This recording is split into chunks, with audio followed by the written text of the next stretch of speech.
Mga kwento ni Thelmo.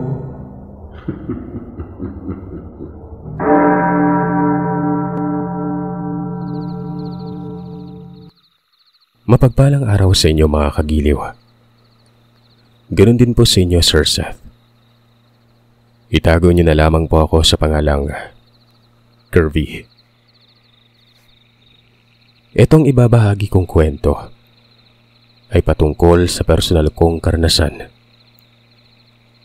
Sa mga unang taon ito ng dekada 90, sa lugar namin sa May Panay. Nga pala, ang mga mababanggit na mga pangalan, ginamit ko lang. Alam niyo na siguro kung bakit. Reputasyon kasi ng pamilya ko ang nakasalalay dito. Bagay na dapat kong protektahan. Nagdadalamhati kami ng mga panahon na yon dahil namatay ang Lola Isidra.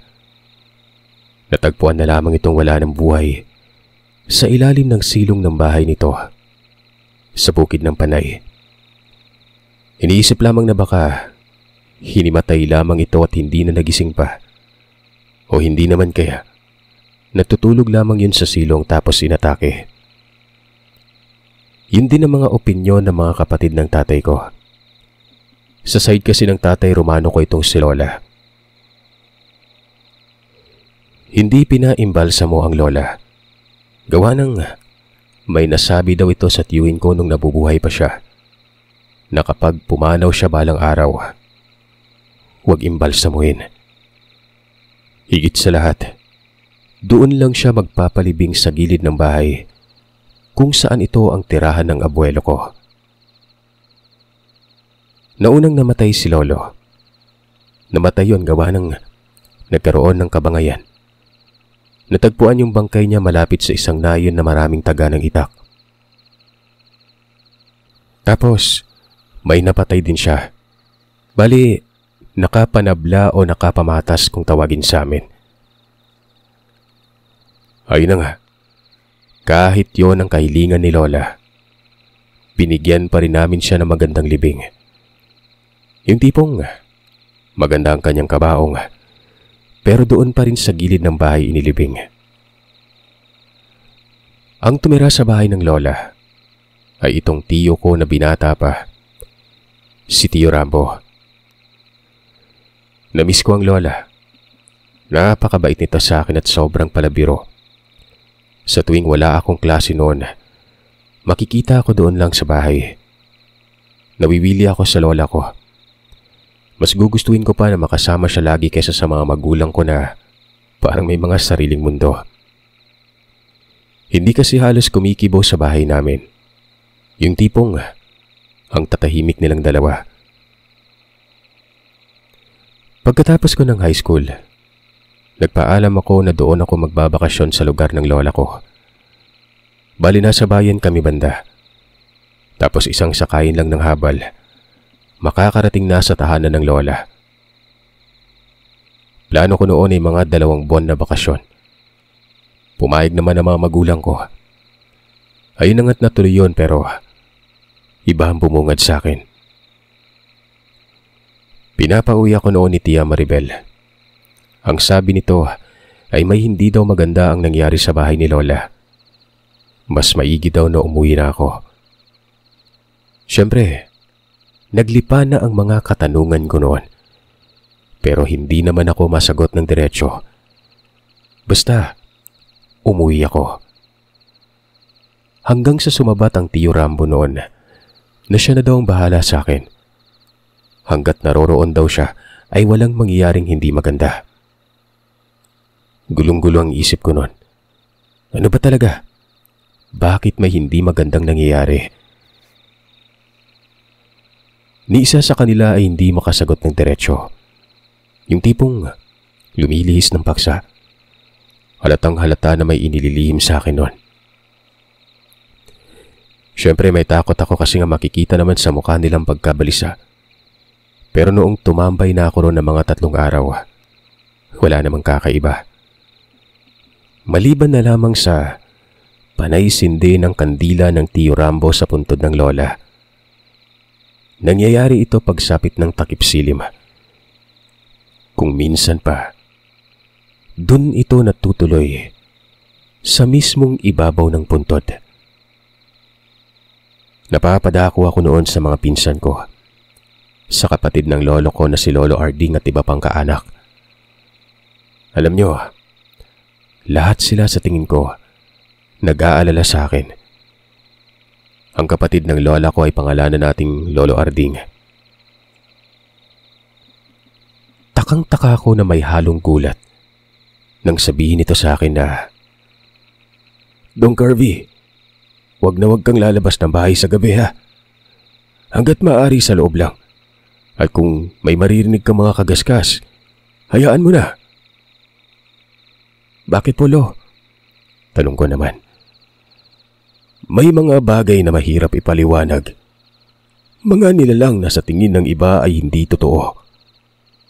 Pero Dong, ang nasa labas ng bahay ng lola mo, aswang, maniwala ka sa akin. At sumunod ka sa kung anong sasabihin ng Tiyo Rambo mo. Hindi ako nakapagsalita. Natulala ako noon. Naniniwala naman ako na may aswang. Doon pumasok sa isipan ko na baka ito ang dahilan. Baka yun ang bumabagabag sa isipan nila tiya at tiyo ko habang naroroon ako sa bahay. Pagka-uwi ko, prinangka ko si tiyo. "Kako, aswang nga ba ang dahilan?" Napatulala siya at natanong sa kung saan ko daw nakuha ang istorya. Sinabi ko ang totoo na kay Lolo Arding ito. Dito na inamin ng tiyo ko ang lahat nun.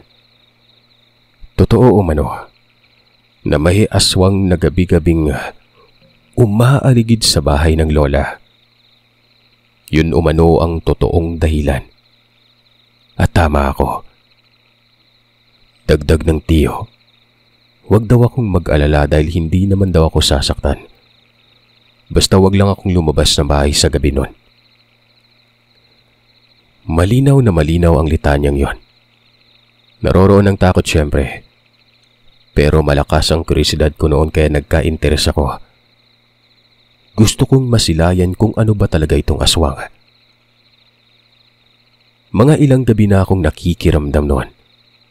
Natutulog ako na maaga pero sa mga sumunod hindi na. Doon ko nalaman na sa kailaliman ng gabi, may parang tao na naglalakad sa labas. Doon ko din nalaman na itong si Tiyo.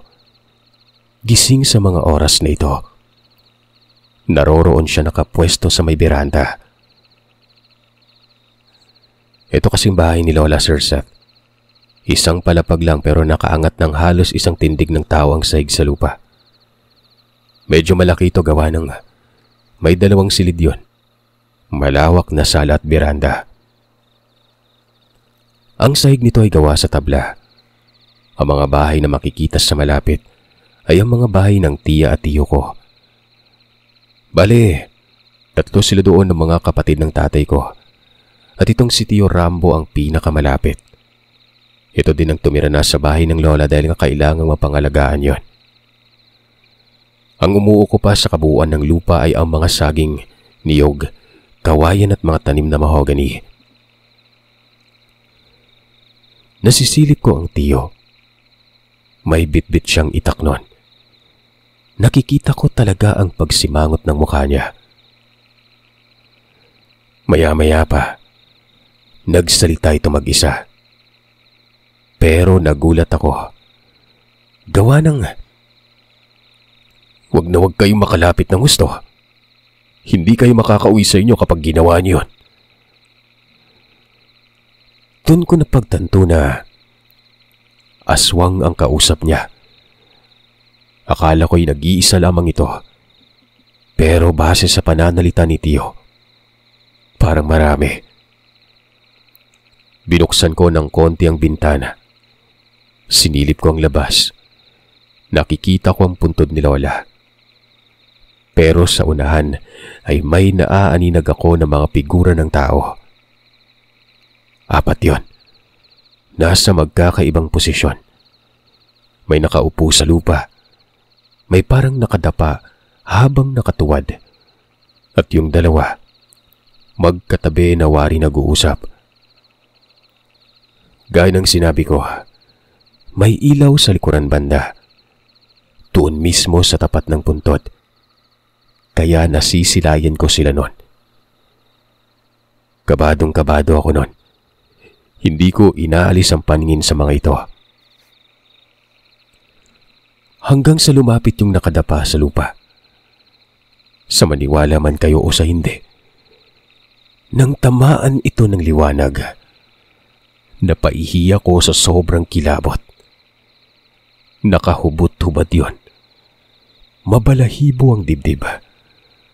Yung mga mata parang sa pusa. Litaw na litaw ang amag nito na nagkukulay dilaw. Hindi ko mawari ang mukha kung ano. Basta napakapangit niya. Yung bibig ay parang umaabot sa tenga ang laki. Nakita ko ang tiyo na bumaba ng bahay. Parang hihiwalay na ko ng kaluluwa. Lalo na nang komprontay ng tiyo yon. Inambahan pa yun ng pagtaga habang minumura. Ilang sandali pa, may dumating. Asawa ni Tia Maribel. May dalang baril yon. Yung bang ditambor. Yung kalibre 38. Umatras yung aswang nun hanggang sa naglaho kasabay noong mga kasama niya. Naririnig ko ang pag-uusap nila Tiyo at ang asawa ni Tia Maribel kung hindi ba daw ako noon pinapauwi. Sabi naman ng Tiyo, hinahayaan niya ako dahil ikakaligaya ko ang pagpuslit doon sa bahay. Ayon naman sa asawa ng Tia Maribel, huwag umanong antay na mangharas na ang mga aswang na yon at baka madamay pa ako. Hindi na nagsalita si Tiyo. Wala itong pagtugon. Hanggang sa pag-akit ng bahay nito. Mabilis akong humiga sa katre at nagtulog-tulugan. Akala ko ay papasok yun sa silid niya. Nang tingnan ko naroroon pala sa bukana ng pinto nakatitig sa akin nun. Nakita mo ba? Narinig ko yung pagkalabog sa silid eh. Alam kong gising ka. Opo, nakita ko po. Nakakatakot sila. Tsaka marami. Ano ba talaga, bakit sila dumadalaw sa bahay? Matapos kong makapagsalita ay naupo si Tiyo sa katre. Nakipagtitigan sa akin nun. Yun bang may malalim na iniisip at parang nag-aalangan. Pamangkin, kultura at angka natin ng pagiging aswang. Bali ang dugo mo, may nananalantay na dugo ng aswang. Totoo to. At ang pinanggalingan ng aswang, yung lola mo. Pero inibig ito ng lola mo. Pinagtanggol hanggang sa ito din ang naging dahilan kung bakit siya namatay nun. Alam mo, marami kang hindi alam. Pero napapanahon na siguro para malaman mo para kahit papano mapanatag ka. Po, magiging aswang din po ba ako? Aswang din po ba yung tatay ko? Kayo ni Tia at isa pang kapatid niya, mga aswang din po ba yon? Tanong ko nun. Pero ang sabi ng Tiyo Rambo, hindi daw. Hindi ibig sabihin na kultura at angkan kami ng aswang. Aswang na ang lahat. Iisa lamang ang aswang sa pamilya. At ito ay walang iba, kundi si Lola. Tinawag niyang angkan kami ng aswang dahil nga kadugo kami ng lola nun. At isa sa amin ay pwedeng sumunod sa kanya. Dagdag ng Tiyo, ang lola ko daw ay kinatatakutang aswang sa lugar ng Panay. Maraming atraso ito sa kapwa aswang. Kaya nang mamatay ito, pagkakataon naman ng mga kalaban para gumante sa pamilya ni Lola. Maging ang labi ng lola ko ay baka kunin. Kaya niya yun binabantayan. Maraming sinabi sa akin ng Tiyo. At dumating sa punto na sinabi niya rin ang totoong dahilan sa pagkamatay ni Lola. Ang totoo umano, alam ng mga magulang ko ang dahilan. lalo na si tatay. Maraming mga nakikiosyoso noon kasi nga matunog na aswang si Lola. Para palabasin na walang kinasasangkutang kababalagan. Kung kaya naman ginawan nila ng paraan ng pagkamatay nito. Para hindi isipin ng mga tao na baka ipinasa sa anak ang pagiging aswang nun. Yun na nga, nilagay sa silong at pinalabas nilang inatake lang. May mga habili ng Lola bago mamatay. Lahat ng mga anak nito, pinatawag. Ang dahilan, gustong ipasa sa anak ang pagiging aswang. Hindi daw kasi pwedeng mangyanggaw ang sariling kaanak kapag hindi pa mamamatay. Ang pagpasa ng isang aswang ay paglipat ng binhi. Itong binhi naman na ito ay iniingat-ingatan namin. Kung sino ang nagtatanggalay nito, siya ang poprotekta sa legasiya at buong angkan namin. Ako ang tumanggap, pamangkin. Ako ang huling aswang sa angkan natin. Nasa katawan ko na yung binhi. Parang buto lang ng sampalok yung laki.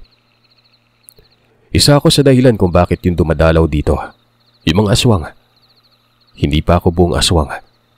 Gusto nilang patayin ako bago dumating ang araw na yon. Dahil sa oras na maging buo na ako, hindi na nila ako magagalaw pa.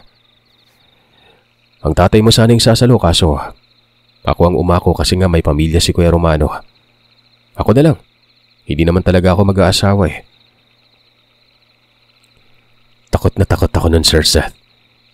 Isipin niyo, yung kasama ko pala sa bahay, aswang.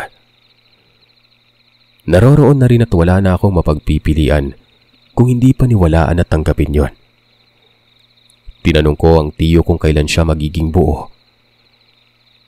Ay naman sa kanya, mga ilang araw na lamang ay magiging ganap na siya. Pero wag daw ako mag-alala dahil hindi siya yung tipong aswang na mapanalasa. Isa lamang umano siyang bantay sa pamilya. Parang gusto kong umuwi na sa mga puntong yon. Nasa dila ko nang sabihing iatid ako ng tiyo pero ewan ko ba kung bakit parang may pumipigil sa akin. I mean, sa sarili ko. Sa tingin ko ayun na ang kuryosidad na likas na sa ating mga tao. Nanatili pa rin ako noon pero bawat sandali ay nakatuon ang sipat ko sa tiyo. Binabantayan ko siya palagi. Hindi ako umaalis. Nakabuntot lamang ako sa kanya. Kung saan siya pupunta, sumasama ako. Gaya ng sinabi niya, ang aswang sa amin ay bantay ng angkan. Kaya nararamdaman ko noon na bagamat aswang siya, ligtas ang pakiramdam ko. Naniniwala talaga ako dahil si Tiyo ay para lang din si Lola kabait. Maging ang pagiging palabiro nito, nakuha niya kay Lola ang ugali. Napatunayan ko na hindi nalingid sa mga tao ito doon sa lugar. Nakikita ko ang pagkailang nila sa tiyo ko. Yung tipong kapag napapadaan kami sa isang lugar, nagsisipasok sa bahay. Kumbaga, walang silbi yung ginawa nilang pagkukunwaring pagkamatay ng Lola. Takot pa rin yung mga tao. Nagtatanong-tanong ako kay Tiyo patungkol sa uri ng aswang nun. Kasi nga, sa kabuuang pagkakaintindi ko, parang magkakaiba mga ito. Doon pa lang sa sinabi nito na hindi katulad si Tiyo ng ibang aswang. Dahil nga bantay siya kumpara sa iba. E di ayun, di ba? Magkakaiba nga. Gawa ng ang mga dumalaw sa amin ay 4 yon. At walang nabanggit sa akin ang Tiyo ng mga bantay yon. Bagkos, kaaway ni Lola. Dagdag pa niya, namumukod tangi umano ang pagiging aswang ng Lola. Ayon kay Tiyo, marami umanong klase ng aswang. Ang nasa pamilya namin ay tinatawag na busaw o yung sa mga tagapakinig natin. Siguro, pamilyar na kayo sa katagang balbal. Ito yung klase umano ng busaw na may kakayanang matapatan ng abilidad ng mga naghahari-hari ang aswang. Kadalasan umano sa mga busaw ang kinakain ay yung mga patay, mapahayop o mapatao man. Pero naiiba ang nasa lahi namin gawa ng kaya namin kumain ng normal. Yung mga kumakain ng patay, ito yung mga busaw na gala at hindi nagabayan mula ng pagkabata hanggang sa tuluyan ng naging aswang nun. Karamihan sa mga ito ay nakatira sa gubat. Nasa busaw umano ang abilidad na sobrang biyasa sa linlang. Parang mahika na napaka-imposible kung tutuusin. Nagtanong ako kay Tio kung ano bang klaseng kakayanang panglinlang ang ibig niyang sabihin. Ayon kay Tio, ang pagpapalit ng isang labi umano. Yung tipong pinapalitan ng labi na nasa lamay ng isang bahagi ng kahoy. Pero naroroon pa rin ang wangis ng labi na yon. Pero ang totoo, kahoy na lang yon gawa ng ninakaw na ng isang busaw. Pwede ding palitan ng puno ng saging. Kaya ding mag-anyong hayop ang isang busaw. Ibon, manok, pusa, baboy, aso at marami pang iba. Malalaman umano ang isang busaw sa amoy nito, lalo na sa anyong aswang. Anong amoy po? Tanong ko nun. Ang sabi naman ng Tio nun, hindi ko daw magugustuhan ito. Saka na lamang niya ipapakita sa akin kung bakit siya may kakaibang samyo sa oras na maging ganap na siya. Sa mga puntong yun umano ay umuugat pang binhi sa katawan niya. Yanggaw umano ang tawag sa kanya. Proseso bago maging buo. Ang iba umanong yanggaw ay hindi kontrolado ang sarili. Kung siya pa umano ay isang karaniwang busaw, magiging baliw siya sa pagkakataong yon at kakain ito ng karne ng patay. Pero walang nangyayari sa kanya. Indikasyon na kaya niyang dalhin ang pagiging yanggaw nun. Kung gusto ko umanong matunghayan ang anyo niya, ipapakita niya ito sa akin. Pero ang hiling niya, huwag ako matakot. Nakakapanabik kung tutuusin pero sa kabila ng lahat, natatakot ako, Sir Seth. Pero tumango ako nun. Sinabi kong gusto kong matunghayan. 3 araw. 3 araw mula noon ay doon ko na natunghayan ang lahat. At talagang muli akong napaihi noon nang hindi ko mapigilan ang katawan ko sa kilabot. Panay ubo itong si Tio Rambo. Napakatigas ng ubo niya. Kapa ng kapa sa dibdib na parabang dinadaing na sobrang sakit nun. Maliban pa diyan, pinagpapawisan siya. Basang-basa sa pawis at hindi napapakalinon. Sinusuntok niya pa ang haligi sa silong noon. Talagang nayayanig yung bahay na parabang may kung anong sumapi dito. Doon lang sa ilalim ng hagdan ng beranda. May tabon sa bulwagan at hindi siya makikita ng sino man kapag may dumaan. Maliban na lamang kapag pumasok sa may silong nun. Naroroon si Tia Maribel.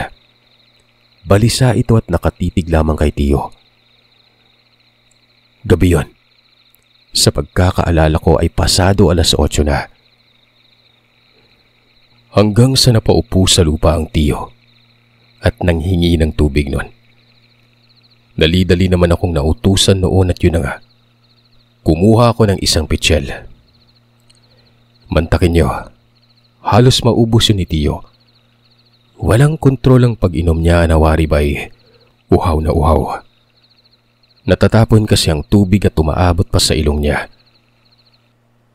Si Tia noon ay nagmungkahi ito na pumasok daw ako sa silid ko. Tanong ko naman, ano ang nangyayari? Basta, hindi mo magugustuhan na makikita mo. Matapos makapagsalita ng Tia, sumagi ka agad sa isip ko na baka ito na yung pagiging ganap ng Tio. Sinabi ko sa Tia ko na gusto kong makita yon. Hayaan mo siya. Hayaan mo siya, ate. Nagkausap na kami. Alam niya ng katotohanan. Sigurado ka ba dyan, Rambo? Ikaw bahala. Kirby, kumuha ka ng kumot. Ibigay mo sa kanya. Mamaya lang maglalamig yan. Diyan ka lang sa silong, Rambo. Baka mag-ibabo pa yung bahay ng nanay at tatay. Sige na, pamangkin. Kumuha ka na ng kumot. Dali-dali akong kumuha ng kumot nun. Hindi ko alam kung bakit lalamigin. Noong inabot ko na ito kay Tio, Sos Mariosep, napakapangit ng mukha niya. Kitang-kita ko yon. Aalis sana ako kaso hinablot niya naman ako. Pinatabi sa kung saan siya nakaupo. Nanginginig ako gawa ng para talaga siyang dyablo. May balahibo siya dito banda sa may balikat. Pero mas makapal kumpara doon sa mga nakita kong bumisitang mga aswang. Humaba din ang buhok ng Tio. Tapos yung mga kuko niya, ang itim, maging sa mga daliri niya sa paa. Dito sa mukha naman, yung pisngi niya ay lumapad ng konti nun. Pero yung mga mata niya, kulay puti tapos maliit lamang ang pintik. Malayo siya kumpara doon sa malapusang mata ng mga aswang noon. Humahangos at nagkakagit-git o nagrarab yung mga ngipin niya. Mainit din ang pakiramdam ko habang katabi siya nun. As in, maalinsangan. Pero wala namang amoy na hindi kaaya-aya. Maliban na lamang sa lansa ng dugo, pero hindi naman ganoon kalala. Talagang nakikita kong hirap na hirap siya nun. Nakatalukbong pa ng kumot. Napatanong ako sa isip. Mainit pero nilalamig. Anong ibig sabihin nun? Mga 1 oras din yung pagdurusa ko sa kilabot. Namalayan ko na lamang na kumalma na ang paghinga niya. Tapos ang lalim na mga mata, pero nasaan yung tao na? Yung tipong sobrang stress ang itsura. Nagsalita ang Tio. Sabi pa nito, sapat na ba umano yon para sa paningin ko? O gusto ko pang matunghayan kung gaano siya kabagsik? Umiling ako nun. May bagsik pa pala. Nasa pagkakaintindi ko, ito yung kung paano siya pumatay. Huwag na po, Tio. Sold na ako po doon. Huwag po kayong manggugulat Baka mabaliw ako pag nagkaganon. Hinatak niya pa ako kanina kitang natatakot na nga ako Parang gusto kita, pamangkin. Parang gusto kita. Gusto kita maging tagahalili ng binhi. Natutuwa ako sa iyo dahil sa tingin ko, mabuti ka at nakuha mo ang pagiging dugo ng lola mong masyadong inosente at nakakatawa. Ako po? Ako yung susunod? Naku, lalayas ako dito sa panay. Hindi niyo na ako matatagpuan pa. Huwag kang ganyan, Tio Pumili ka na lang po ng iba na may kapareho mo ng adikain. Yung parang baliw din. Reklamo ko noon. Pero ang sabi niya ay ako umano ang gusto niya. Pero tumanggi ako ng tumanggi. Nabanggit ko pa nga na magpapakamatay na lamang ako. Para lang kaming magkaibigan habang nag-uusap. Ito kasing si Tio Sir Seth. Magaan ang loob at malaya akong nakapagpahayag ng saloobin ko. Kumbaga, prangkahan at ginagawa niya itong katatawanan. Kaya gustong-gusto ko siya. Gaya ng sinabi ko, wala silang pinag-iba ni Lola. Sa naalala ko, makalipas ng ilang araw, nagpaalam na ako nun. Nauuwi na ako. Nakikita ko kasi sa mga kinikilos ng Tio na parang may gagawin sa akin. Nagpaparinig ito na mamayang gabi daw. Magpapakita siya ulit sa akin sa ganung anyo. Ipapakita niya raw sa akin kung paano niya patayin kapag nahuli niya ang aswang na dumadalaw sa bahay. Siyempre, alam kong matatakot lamang ako kaya yon. Nagpaalam ako na uuwi na lang. Pinigilan niya ako dahil may pupuntahan kami na kaanak. Kami lang dalawa dahil sa may kaarawan daw doon at nais akong makita ng kaanak kong nasa kabilang nayon lang. Huwag ko daw itong tanggihan. Wala naman akong nagawa nun kung hindi ang pumayag. Kung totoo yun, dapat lang paunlakan. Kawalang respeto kapag tinanggihan. Ganun kasi ang nakagisnan ko, Sir Seth. Yung tipong kapag may pagtitipon, talagang pumupunta ang mga magulang ko kapag iniimbitahan nun. Dala nila ako mula pa nung bata ako. Pinapaalalahanan ako lagi noon na lahat ng kaanak namin ay bigyan ng pagpupugay at respeto. Huwag magmataas. Isipin ang pagpapakumbaba lagi. Dahil sino ang tutulong na iba sa oras ng kagipitan? Kaanak rin lang naman. Naniniwala ako doon gawa ng yun po yung totoo. Kapag namatayan, sino ang tutulong? Kaanak lamang din, di ba? Merong panakanak ang kaibigan pero yung kaanak, kasama natin sila sa pagdadalamhati. Ayun na nga, nanatili ako pero pagkatapos noon, uuwi na ako. Sinabi ko talaga yun kay Tio. Alam niyo ba kung anong nangyari? Dinala lang naman ako ng tiyo ko sa kapwa niya busaw. Yung busaw na gala at nakatira sa liblib na gubat. Ang nakita ko ay higit pa sa karumal-dumal na krimen. Ano ang sabi ng tiyo? Dapat ko lang daw makita ang kaibahan niya sa kapwa niya busaw noon. Bali ganito ang nangyari. Naligo ako. Maganda ang suot kong damit. Ito yung binili ng nanay ko sa Iloilo, na Levi's ang brand. Nagpabango pa ako.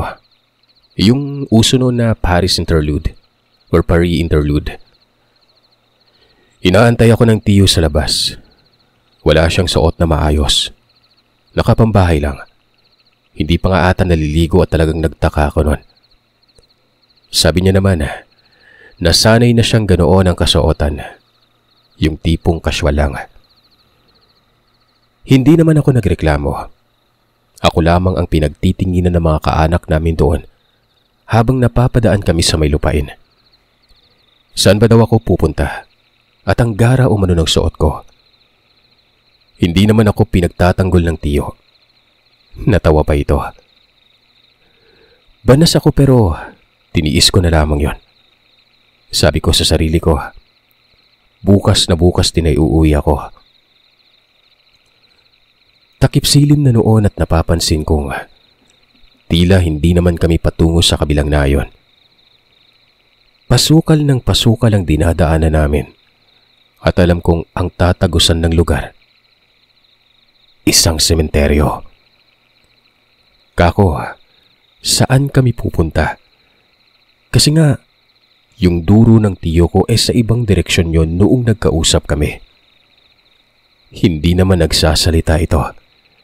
Yung tipong parang matatawa na yung mukha niya. Talagang galit ako at kinukulit siya nun. Hanggang sa yun na nga ang sinabi niya, Sir Seth. Ipapakita lamang daw niya ang kaibahan niya sa kapwa busaw nun.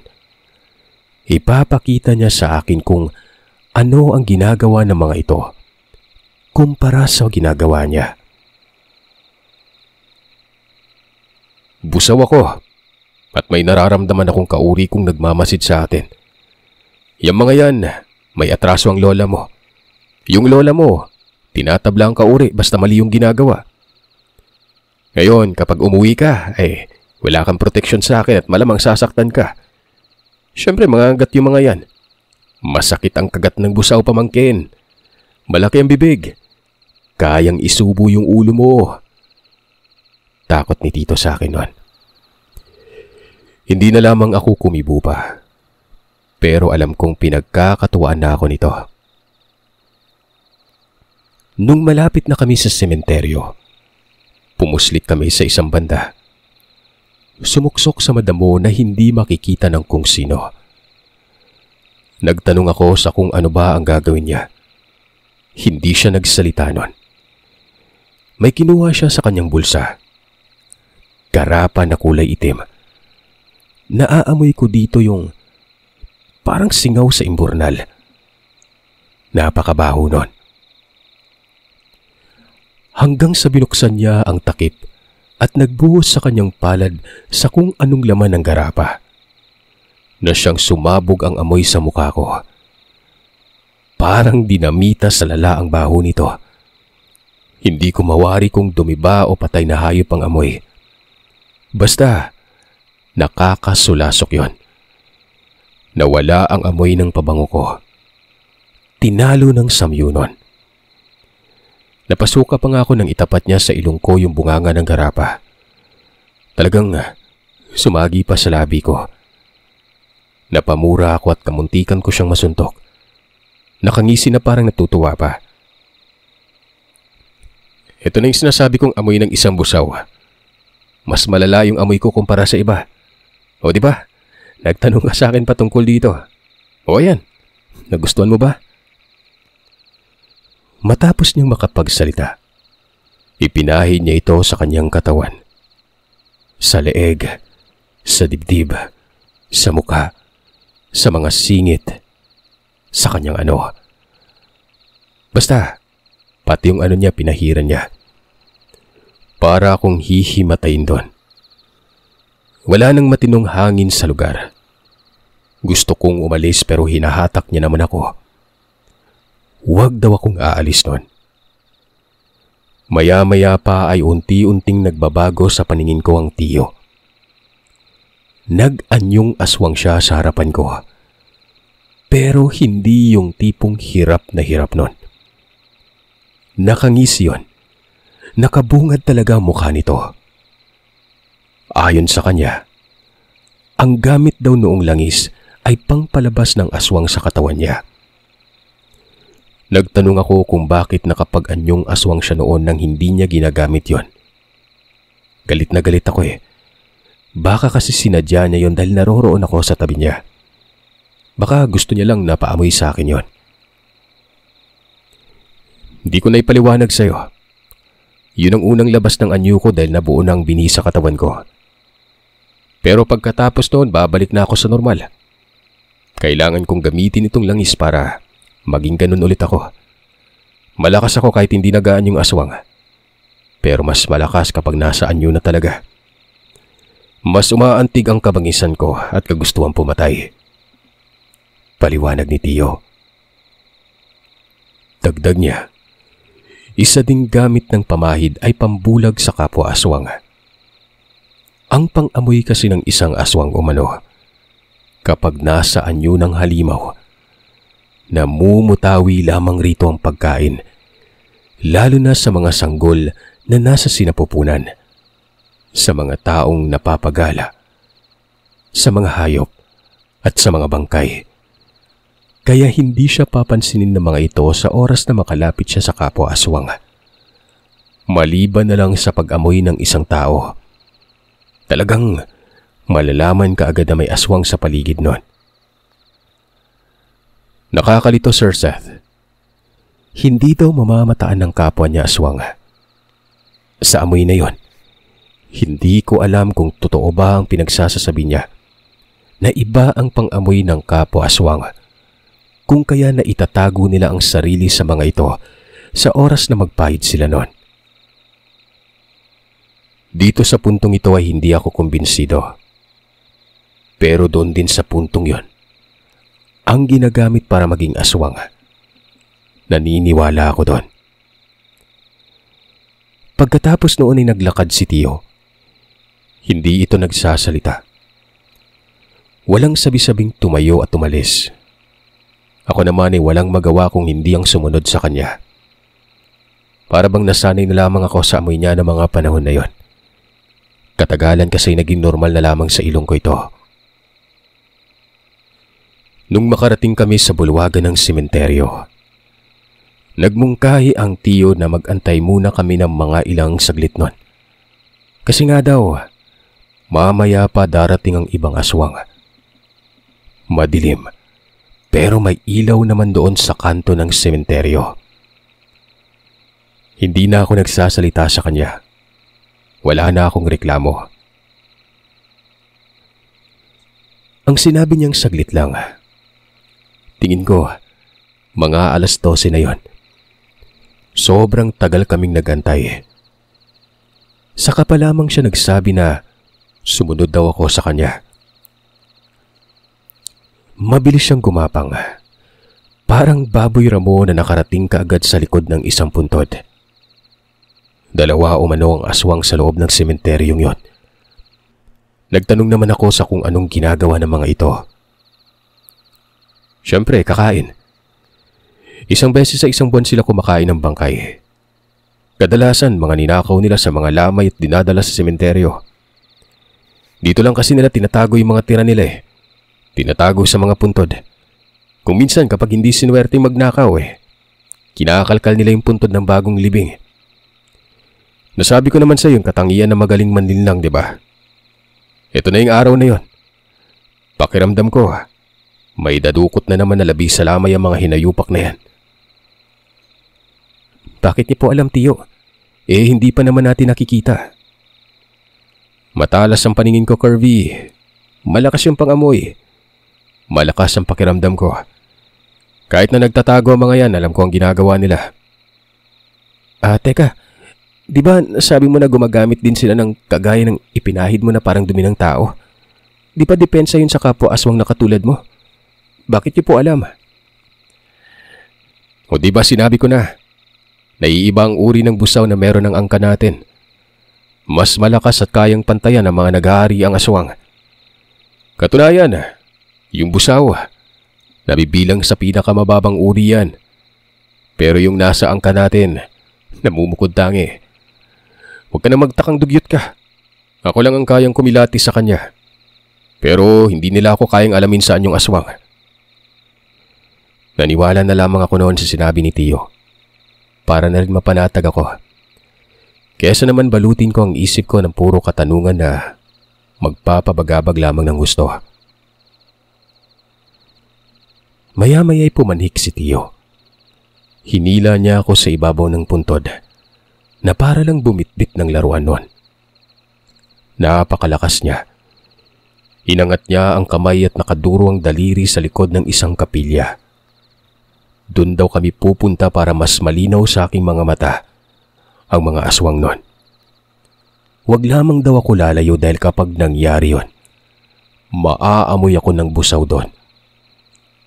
Dumikit lamang umano ako sa kanya para maikubli ko daw ang sarili ko sa pinahid niya na ubod ng baho. Nagpatalon-talon kami sa ibabaw ng mga puntod hanggang sa makarating doon sa may kapilya. Nakita ko ang 2 nilalang. Parang mga taong grasa nun. Nakayuko ang mga ito na para bang may pinagkakaabalahan. Pag-akyat namin sa gilid ng kapilya, dun ko nakita ang kalahati ng labi ng tao. Napasuka ako agad, unang bungad pa lamang. Dahil ang katawan na yon, mula pusod pa itaas na lang ang natira sa kanya. Wala na mga iba. Wala ng paa. Yung bituka ay nagkabuhol-buhol sa lupa. Walang dugo yon. Para bang pinatuyong karne. Yung isang aswang, hinihila ang isang kamay na tila ba bubunutin ito. Habang yung isa naman, nakasubsob ang mukha nito doon sa may kaputol. Kitang-kita ko talaga ang karumal-dumal na yon. Alam kong isang bangkay yun na galing sa lamay dahil nakita ko ang barong sa gilid lang ng labi. May makeup pa nga yun eh.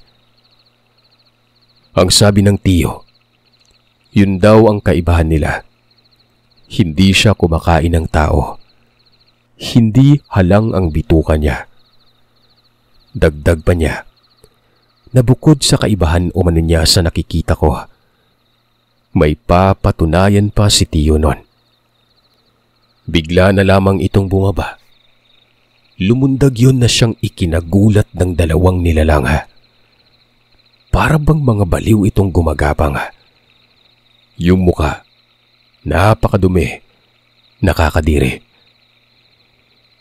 Sinunggaban ito ni Tio pero nakita kong sinapak niya lamang ito. Mabilis na inipit ang leeg at nabali yon. Dahilang mabilis itong binawian ng buhay. Habang yung isa naman, sinubukang tumakas pero hinabol yun ng Tio at narinig ko na lamang doon ang pag-ungol. Maya-maya lang, kinakaladkad na ng Tio Rambo ang labi ng nilalang. Siya lamang ang nagligpit sa mga ito. Sinuksok niya lang doon sa giniba niyang puntod, tapos ay tinabunan ang butas ng lupa. Kasama na doon ang kaputol ng bangkay ng isang tao. Walang ano-anong lumisan kaagad kami sa lugar. Ang sabi nito, kahit papano'y nakatulong siya sa mga tao. Hindi lang pagproteksyon sa sariling pamilya. Hindi biro ang mawala ang totoong pinaglalamayan, Sir Seth. Kumbaga pinalitan lamang ng bahagi ng saging, tapos ay kinain na ng aswang labi nito. Mga 1 linggo ang hiningi ng Tio para sa pananatili ko pa noon. Ipapakita niya raw sa akin kung paano niya patayin yung dumadalaw sa amin. Kapag hindi na bumisita, siya ang bibisita sa mga ito. Kasama ako.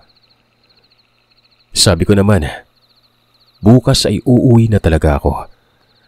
Wala na akong pake sa kung anong pinagsasasabi niyang prinsipyo.